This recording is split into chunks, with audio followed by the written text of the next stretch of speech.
how do you put your hope and expectations and like dream of satisfaction in something that you can't see?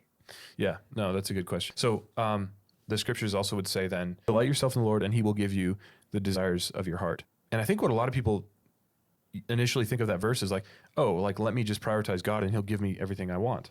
Like he'll give me the satisfaction, you know, in our context, or he'll give us like the relationship. You know, God designed marriage. I know he has that person for me. And if I just delight myself in God, he'll give me a boyfriend, girlfriend, husband, wife, whatever it may be. But what that verse is actually saying, it's a little different than that. It's saying that if you put your delight in the Lord, you know, you spend time in his word, you spend time around his people, you spend time in prayer.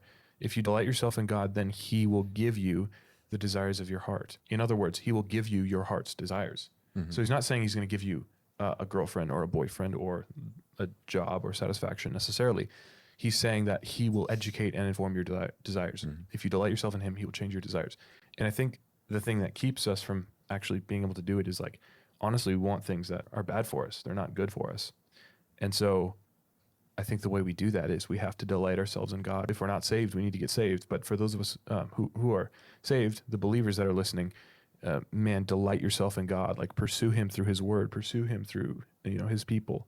And when you do that, you will find that he will give you new desires and he will satisfy those desires. And that's the promise we have. Like that's one of the benefits we have is as a result of walking in the truth and walking with him, he will satisfy us. I think most often people go into that with an uneducated like approach on like, well, they don't understand God's perspective of, because he's the one who judges what you need, right? Because he's the one that actually knows that. You don't, like I might think I need a new car or something, you know, I might think I need a nice house. Needs are based off of his perspective. So, I mean, this is just all in the understanding that he knows better than we do. So that's why he needs to change our desires. And he needs to change, like he needs to inform us of what we need.